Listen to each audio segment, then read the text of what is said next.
Hi, this is Dana Wilde with The Mind Aware, and I'm excited to talk with you again today about just a fantastic woman, Terry Waldridge. She is a Norwex consultant and a certified massage therapist in Kentucky, and we are going to talk about how training your brain, how thinking differently changes your business and your life. And so, hi, Terry, good to have you here. Good morning. You have no idea how thrilled I am to be talking to you. Oh, yay, me too. I'm thrilled to be talking to you too. Isn't this fun? So I really appreciate you taking time, and I love that we took all of our little technology pieces. We're both such masters now. Isn't the sound great on this, everybody? and I'm wondering maybe where we'll start. I think if we can do it, you want to go back to before you had heard about Train Your Brain. Maybe talk a little bit about what your thinking was like then, or what your life was like then. Prior to Train Your Brain and the Mind Aware, I was probably one of the most negative people that you had ever crossed paths with. The attitude I had at the time was if something bad was going to happen, it was going to happen to me. And I was introduced, you have mentioned The Secret in various things, and that was my first introduction to the law of attraction. And I kind of got into that, thought it was kind of cool, played around with it. And I think the way I found you was actually Googling to see what else was out there. Oh, great. And found your information and started participating in the Mind Aware things that you did with the, the webinars that you do with the Mind Aware. Sure. And just became even more and more interested, but never really took it seriously. Just kind of played with it. And last April in 2013, I was diagnosed with breast cancer. And your book had just come out, and I had ordered the book. All of my treatment, all of my doctors, everything is at Vanderbilt University in Nashville, Tennessee. And that's a 3-hour drive from my house. And one of the first meetings with the oncologist, I had your book in the car. My husband's driving, and I'm reading the book, and we're discussing different things. And we were discussing the case studies of the multiple personality disorder. Right. And it just blew both of us away. And he said, if there's any truth to that, he said, doesn't matter what they say, you can beat this. And I told him, I said, I've already made up my mind. It might slow me down, but it's not going to get me. So we then went into the meeting with the oncologist, and she's explaining things, answering questions, and she saw the book. And she said, what is that? And I said, I think it's about to become my new Bible. And so I showed her in the book where you mentioned the case studies. And I asked her, I said, what is your experience with any of this? And like I said, I'd already made up my mind. I just wanted to see what she would say. And she said, well, I can't say that these specific case studies are case studies that I have any familiarity with. But she said, the science is there. It has been proven. She said, I could have another woman with your same exact strain of cancer, your same exact diagnosis, your same exact support system at home, everything mirror image. The only difference being what is going through your brains. The other woman could say, I've got breast cancer, I'm going to die. While you are saying, it might slow me down, but it's not going to get me. She said, within weeks, we would be losing her. She said, however, you're going to go on, you're going to get through it, and you're going to live a long and healthy life after all of this is over. Oh. And the only difference is what is in your head. Oh, wow. I mean, that's amazing, isn't it? And what's so amazing is to have a doctor like that who, you could have ended up with any doctor. I mean, it's really nice that you were able to share that with her and that she was supportive and she could see it. She has her own experience with it. I want to give a little bit of a background here of what Terry's talking about, because one of the things we talk about in the Train Your Brain book, because it was really important to me that everything about the brain be backed up by science or case studies that already existed. And one of the things in the book that I talk about is when I learned that people with multiple personality, when they're in one personality, they can have different effects or traits than when they're in another personality. This is now called dissociative identity disorder. But what we're talking about is, one personality in the same body might have 20/20 vision and the other one will wear glasses. One might break out in hives when he or she drinks orange juice and the other one won't. And these are all documented cases. And so obviously when her and her husband heard about this, they felt the same way that when I heard about it. It was like, how can that be? That can't be true. How is that possible? But the more you study it, the more you realize, wow, it is true. This same body can have these two effects. So what kind of limits are we putting on ourselves in the mind? And by the way, Terry, I wear glasses too. So I wear them for distances. I say that in the book as well. Like, I wear glasses. So I'm not saying we don't all do it. We all do it, right? So when you read that, did you do any further research, or did you, what other kinds of reactions did you have with regards to going into your cancer treatment? At that point, I just was determined that I was going to get through it. Everything was going to be successful. And my mantra going into it was, my body is healthy and strong. I was already past everything. And anyone who's been through cancer and been through chemo can tell you that chemo really messes with your mind. There were times when I was physically unable to do anything but lay on the couch and think. And there were even times when I was too tired to do that. But my husband picked up the pace at that point. When I would get depressed and say, I don't know how much more I can do, he would be reaching. He's like, do you want your Bible or do you want to train your brain? Which do you want? I'm so touched by that. I can't tell you. That's so touching.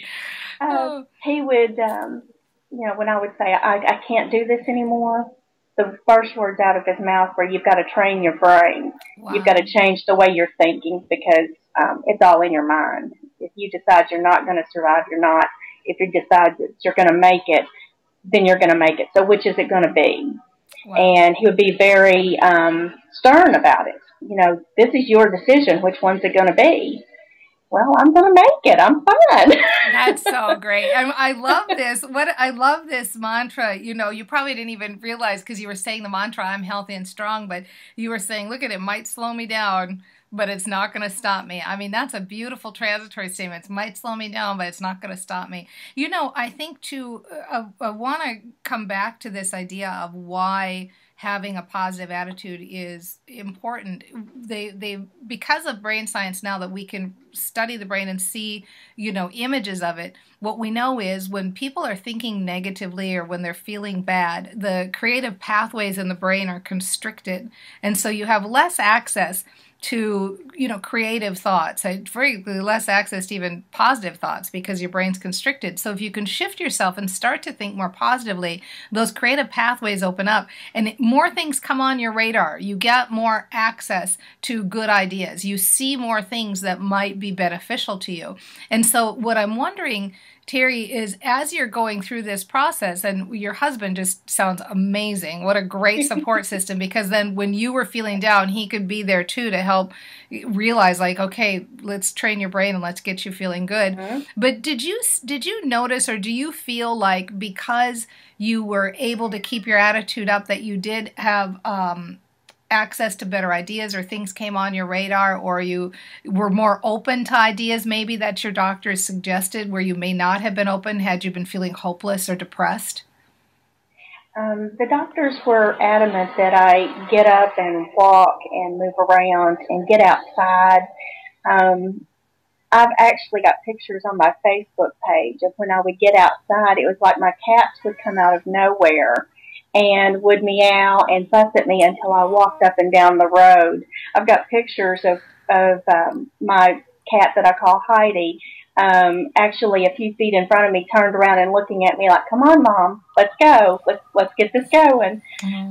So yeah, definitely. The cats would come out of nowhere and pester me to get up and get moving. My husband, who is a couch potato, would come home from work and he'd like, "Come on, let's go for a walk."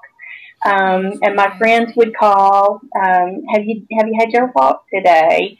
So yeah, it brought things into my radar that probably wouldn't have been there otherwise. Yeah, I totally get that. Well, you've got, you're such just a shining example of this right now. I mean, it's so obvious that you just people would want to be around you because you could just exude happiness, and you're really, it's just such a joy to talk to you. Do you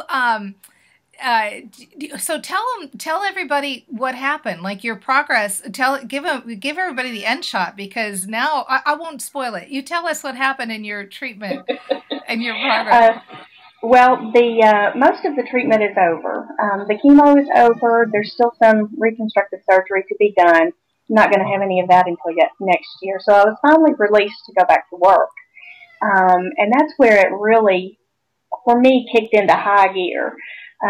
Because as a massage therapist, that being the bulk of what I do, and being out of work for a year, clients went to other massage therapists. They got settled in with them. Not everyone came back. And it was time for my continuing education credits. And I went to Nashville for medical massage practitioner. And that is well, you've got nurses and you have nurse practitioners, you've got massage therapists, and you've got medical massage practitioners. And my instructors from school told me I didn't have to get that certification, that my Kentucky license covered it. It was just going to be some initials I could put on my card. Wouldn't really make a difference in anything.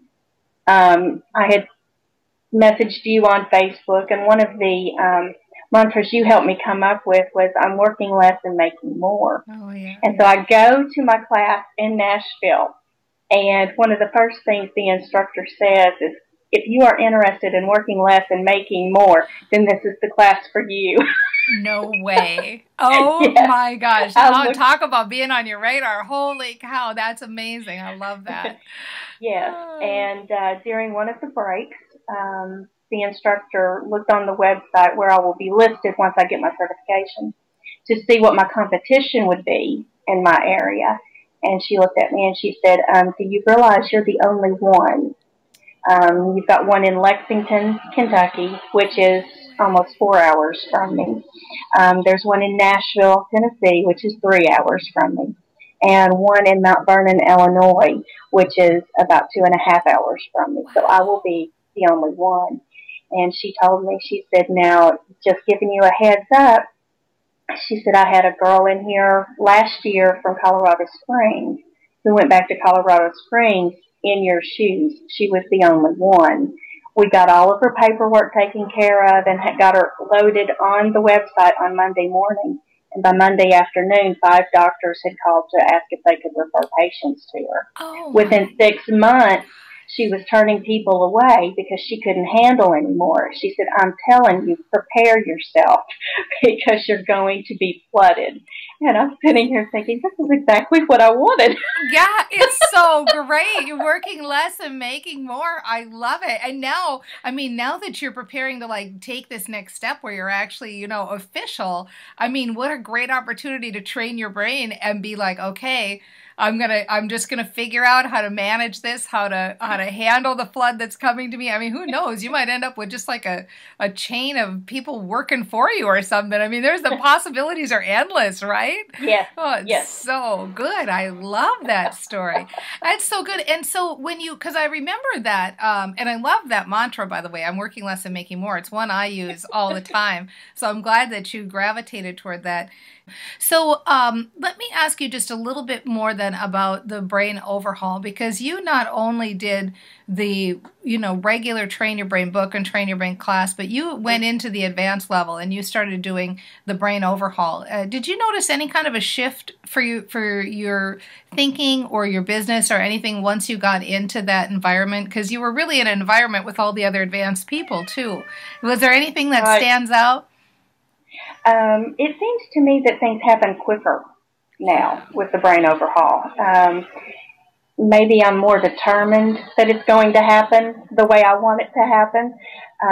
But the training just seems to intensify everything. And things just happen quicker. Well, I think too, it's like, for me anyway, what I notice with that group is you're more immersed in it and you're less willing to feel bad. Like, I remember myself before I learned all this stuff too, that I'd have a much higher tolerance for wallowing in my bad feelings. And once you start to figure out how fast you can feel good all the time, you have no tolerance for it anymore. And there's, more support, more people there with you going, okay, come on, snap out of it, camper. Here we go. You know exactly. What I mean? Yes. That's good. Well, very, very good. Anything else is there anything, like, if anybody listening to this today, because, it was a little challenging for me. I thought, gosh, we're going to talk about somebody having cancer and the mind-body connection. And I don't claim to be an expert in that category. There's certainly a lot of other people who are writing on that topic.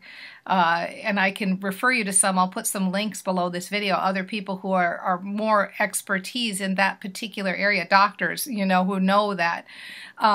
But your story was so compelling. And you've used it in so many ways, not only for your health, but for your business. And I'm wondering, is there any advice you'd have for people who are listening today who are thinking like, gosh, I'm not sure, this sounds a little woo-woo, and I'm not sure if I really, am buying it 100%. Is there anything you'd like to say to those people?